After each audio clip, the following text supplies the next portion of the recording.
for all things Halloween.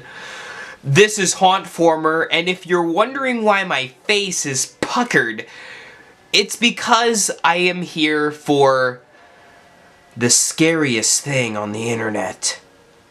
Opinions. Ah, yes. It's that time of year. The time of year where I can talk about my opinions on stuff and tell you why you're wrong. I'm just kidding. But in all seriousness, I do have some opinions that you may or may not agree with. You probably won't. But we're talking about Lemax today. So if you're living under a bridge, you may not be aware that Lemax Spooky Town is an annual thing that goes on. They basically make miniatures, Halloween village pieces that are used to, you know, make a Halloween village, essentially. I've been collecting them for years now. I'm a big fan.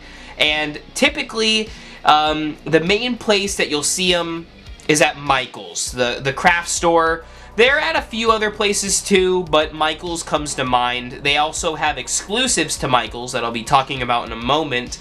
But I wanted to give my opinions on the year's lineup because I've heard a lot of different opinions, and I wanted to throw my hat into the ring, so to speak.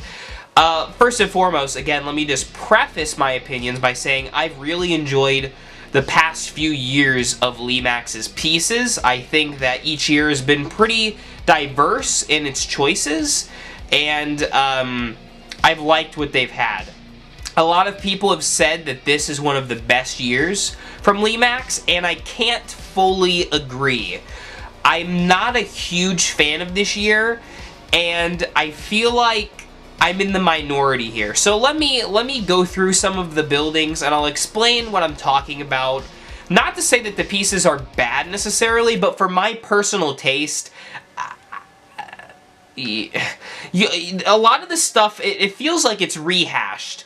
Either the buildings don't fit into a spooky town setting, like they're a one-off standalone thing, like the theming especially comes to mind, or it's just something that I feel like I have another variant of. Like, for example, they love to put these big faces on the objects or on the houses, like a big pumpkin face or a big skull or something. It's like, we've seen that so many times. But I know they like to do that because it really pops, and I agree, but I already have pieces like that. And also, of course, as I've always said, I feel like the audio is a little obnoxious with every piece seeming to say, "Welcome to the blah blah blah blah blah." It gets old. You know, turn off the audio for Pete's sake if you're really that stressed about it. I'm not too concerned about it, but it is something that I've constantly noticed. I pulled up the list on my phone here so I can cross-check it. I'll pop up stuff on the screen so you can see it. The first thing that really pops up on the website is the new whiskey distillery, the Evil Spirits Distillery, which is probably one of the biggest highlighted pieces of the year. I can't say it looks bad. I actually think it looks pretty cool. I never thought I would see a distillery piece, but here we are. It's definitely pretty creepy looking. I like the architecture a lot, and the flames and the ghosts and everything. The problem is, with a lot of these contest winner pieces, the really big and beyond ones, is they get pretty pricey. So this is definitely for some of the hardcore collectors out there. For myself, who usually goes for the mid-range priced ones, this is a little out of my comfort zone, but I can't say that I dislike it. I definitely enjoy the piece. And there are a lot in here that I think people will really like this year. Just in my personal taste, just for me. So let's kick it off with the Carnival of Carnage, one that goes into the clown theming. Had they had more clown stuff this year, I probably would have dove into it, but I don't have any clown stuff this year, and I feel like this high-rise piece isn't the thing that would bring me into it. I've mostly for now stuck with zombies, like cemetery-ish theming, or zombies like with the zombie wasteland stuff, or pumpkins. Those are kind of the two things I'm diving into in my personal town, and so clowns just feels like a weird sub thing that I'm not into yet. But I do like the piece. I mean, it definitely has that retro circus aesthetic to it, and someone who is into the clown motif will jump on the bandwagon for this. We also have Dead in the Water, which is a little piece. I like that it has a shark. We don't see a lot of nautical stuff, which is something they threw in this year, which is cool. I would have loved to see more sci-fi stuff, but for what it's worth, I like that they went with something different and did the nautical theming. I think it's a nice touch, especially for me who I live in Florida, so I see this stuff all the time. To go with the circus thing, they have a little clown greeter, the little creepy balloon seller guy. Nice little piece if you're into the clowns. Again, like I said, I have my issues with why I'm not jumping into the clown thing just yet, but I do like that they give you the option of having a miniature piece. We also have the Ghost Riders Antique Bookstore. It's a nice piece. There's not a lot to say about it. There's actually another piece similar to it that I like a whole lot more, which I'll get to momentarily.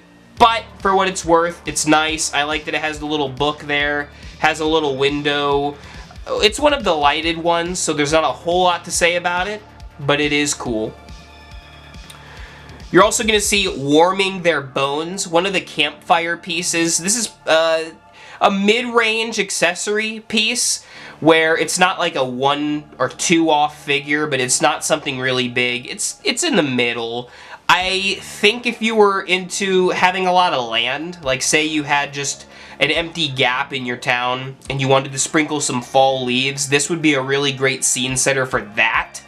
I don't have that space. I may have to upgrade my spatial choicing for my spooky town, but as of right now, while it's a cool piece, it's not for me. Squeal Street Blues. Say that 3 times fast. I guarantee you can't. The thing about the blues piece and the jazz one we saw before and all this other stuff is that I'm pretty sure it doesn't make any noise. I don't know why they would do musical themed houses and not include music to accompany the theming. It just doesn't make any sense to me, especially when you have the option for audio. Make it worthwhile. I suppose you could play music in the background, but I don't know. Besides that, though, the house, you know, it has that sort of bluesy, obviously, New Orleans aesthetic. I like that, especially with the architecture, and it looks cool. Great for a little city display. They also brought back garden gnomes. Before we had zombie ones, this time they're skeletons. Still pretty cool, still garden gnomes. I don't know if I need like 6 garden gnomes in my village, but for what it's worth, it's nice to have them. One of the big ones this year that a lot of people have been talking about, and I can't blame them, is the Skull Cave Quarry. Like I said, they're going into the nautical stuff. I really appreciate this piece. I love what they did with the skull on it. It's a really nice piece. I can't say it's my favorite thing ever. I've liked other pieces from years past, especially the Wasteland Pub and stuff like that, have been more up my alley with the sci-fi, toxic, you know, feel to it. I've never been crazy into the nautical stuff. Perhaps it's just because of my Florida upbringing. It's a cool piece, though, not gonna lie. A lot of these pieces with the nautical theming have involved smoke or mist in some way, and it looks really nice, especially with those lights, especially that purple, really pops it well. It goes well with the big skull on the top. I think if you're into that theming, that is a perfect centerpiece for all the other piratey, boat, nautical, ocean stuff. You also have a few other little pieces too. You have the Scary Scarecrow and the Halloween Cats. You have Spooky Celebration and Undead Groove. I don't have a lot to say about these pieces. I think they're just typical scary monster guys for your village. If you like them, you like them. If you don't, you don't. None of them, at least as of those, really pop out to me. What does pop out is the Web of Terror Ferris wheel, which is another big piece like the cave. It's a good piece. I haven't, again, because I'm not into the clown thing, I'm not really into the carnival stuff yet for my village. But I think this is one of the better ones that I've seen. I like the spider theming a lot. You know, when you think about it, it actually makes a lot of sense to do a spider web over top the Ferris wheel. It's just a really good, clever idea, and I think they did it well. Again, though, they have the audio, and they keep saying Web of Terror. We could tone back on it. We just need some ambient noise. We don't have to always describe the piece in the audio. But, again, you can just silence it. Again, other little pieces. You have practicing, reading in peace, first Halloween, checking the horoscope, the Skullcairns, I hope I'm pronouncing that right, the Gothic Well, the Horror Arch. You know, some of the more theme-specific ones, they stand out to me a bit more. Like the Message in a Bottle, which, again, goes to that nautical theming, which I think would be perfect, honestly, for that quarry. And also the Jazz Funeral. I like that New Orleans jazz blues vibe, and that one I think would go really well with a city, especially if they were like coming down the street, you made like a little parade. That would be really sweet. And we don't see that aesthetic enough around Halloween time, so take notes if you're into that. I want to talk about Zombie Records too, because this is one that I feel like I would like more, if not for the fact that it really can't go very well in a typical village setting, because it's just so different. And that's a good thing. I like the diversity of the piece, but it just sticks out too much. It doesn't look like a traditional building. It's specifically a giant record player, and I don't really know where to put that. If you had it on your table, in your kitchen, or in your bedroom, and were like, hey, I got this thing, would make sense. But to have it in the spooky town, I feel like would be a little jarring for me. Although I do like the theming. I love old retro vintage record music, and I love zombies, obviously. I just don't know where I would put it. You feel me? That's my stance on that one, but I do like the piece. I like that theming a lot. Another really popular pick this year is the Bad Apple Shop, which at first was one of my favorites, but when I thought about it, I realized it had that same style as a lot of the other pieces that I've seen. Especially the Mad Pumpkin Patch that I own, where it's got the big, large pumpkins on the top. It's got the gourd theming, which is cool. I like that. But I already have a piece like it, so I really don't think I need it for my display. But if you don't have Mad Pumpkin Patch, or I'm trying to think of other ones. Well, they don't come to mind, but you know what I'm talking about. The ones with the big scene-setting faces on it. If you don't have one like that, this is a perfect starter one for you. And I hope it's not going to be as expensive, because it doesn't have the movement and the audio and stuff. It's just got the lights, but it sure does look really cool. What I really like, honestly, and this may be the one I gravitate towards when I'm actually purchasing this stuff, is the Apparition Academy, which you're probably thinking, what? I don't really know why I like it so much. I guess it's just the simplicity of it. It's just a lit house, but it's got all these ghosts around it, and it's almost comedic, and I like the blend of horror comedy, and I like ghosts, and I don't have anything in my village that is ghostly.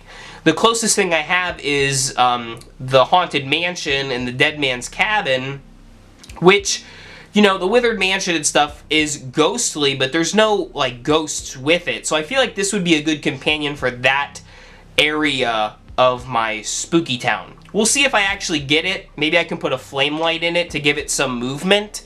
But I like the way it looks. I like all the ghosts. It's a little cartoony for me, but hey, I enjoy a little fun with my creepy. Continuing, we also have the Point Dread Lighthouse, which I think that, along with the Quarry, perfectly captures that nautical theme. If you want to jump into that sort of theming, now is your year. I'm telling you, you're gonna miss out. If you like that stuff, invest in it now, because it's gonna cost money in the future. You might as well get it. And this stuff's really cool, and I'm sure it's gonna fly like hotcakes, because people like the ocean theming, apparently. It's pretty hot, at least right now. Again, with the smaller pieces, we dive into the Girls' Night Out on Halloween, the Tombstone Duo, the Witch Gazebo, the Gargoyle Lamppost, Miss Terry, the bookstore owner, chains, free samples. All that stuff is really cool. Though I have to say my favorite accessory piece, and this goes for most people, is the pumpkin tree house. There's no surprise here. In fact, my friend Doug from Spooky Villages, if you're watching, hey Doug, and thanks for talking with me about Lemax.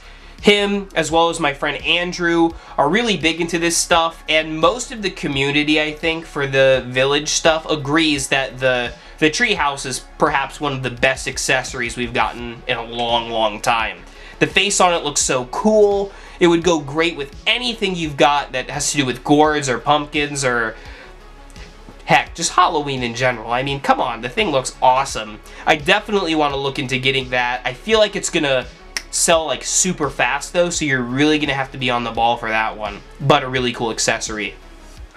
Finally, in terms of the pieces that are going to not be exclusive to Michael's, is of course, like I said, the Evil Spirits Distillery. I talked about it before. I'll bring it up one more time because it popped up here on the list. It looks great. Looks great. Now, if you give me just a second, I'm going to flip over to the Michael's exclusive stuff, because Michael's tends to get in things that Lemax, the regular Lemax, won't get until next year. That doesn't mean they can't have some of that stuff, though. It just means they're definitely going to have some of this stuff, if that makes sense. So the first thing they have is Helga's hats, which if you're into the witch stuff, you're going to want it. I think the lighting on it is cool, especially for the top of the hat. It reminds me of the old Mickey wizard hat from MGM, which is now Hollywood Studios. I'm not into the witches. I've said this before on my channel. It's just not my vibe, really. Especially not the classic with the pointy hat. But if you are into it, there you go. There you go. We also have the Skull and Rose Tattoo Studio. I didn't think we'd get a tattoo studio, but certainly this is definitely one to put in your city scene.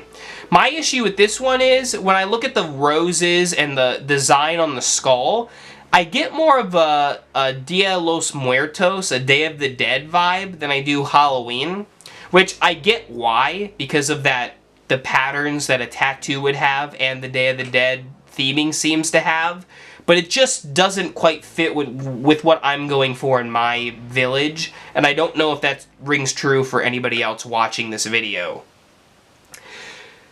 Now, one that I have to say I'm kind of impressed with is Meow Mansion. I'm not going to get it, because again, I feel like it harkens too much to the witch thing, and not to my pumpkin zombie shtick that I'm going for. But if you are into anything to do with black cats or superstition, witches, this is a really cool piece. I love the cat's face and the green eyes on it that really take up a good portion of this piece. It's big, it's a showstopper for sure, and like I said, we've seen the big faces before, the big skull, the big pumpkin, but we haven't really seen a big cat. And now we have. So we could cross that off the Lemax bucket list. They have a few other witch stuff. There's the Witching Hour, which is like this tower thing, which is witches, again. I'm sure the witch fans out there are already trying to pre-order it. And the little Esmeralda the Great. A lot of witch stuff. I don't know if it's just because witches are popular at Michael's, perhaps, because you get a demographic of a lot of older women, and that's just the vibe they're into. It's not my vibe. I'm more into the sci-fi, gory, weird stuff for Halloween. So the cutesy, like, little witches, not really my thing. But I understand that they would put it in there because it sells. Whatever sells, sells. Finally, I'm going to end the Michael's exclusives on the Isle of Creepy Jacks, which is another nautical one, an island This one, again, has that mist. It has the purple lighting. It's got all the stuff you would expect for almost a pumpkin patch, but they brought it onto an island. Really cool. So if you're into witches or nautical stuff, this is the year that you want to invest into Lemax Spooky Town. And unfortunately for me, I'm not the biggest fan of either of those themes. That's why I wasn't as excited with this year, but I'm certainly glad for all the people that get to have their favorite themes a part of their spooky town. But some of those pieces in there, like the Apparition Academy and the Treehouse and a few of the other ones, even the Gourd place, are really cool. I like them a lot. I'm excited to see Lemax in stores. As always, I always love seeing this stuff on display, and I'm excited to hear from you too in the comments below. Tell me what's your favorite and also least favorite of this new lineup. Let me know in the comments. Thank you for watching, and remember, as always, for all things Halloween, this is Hauntformer.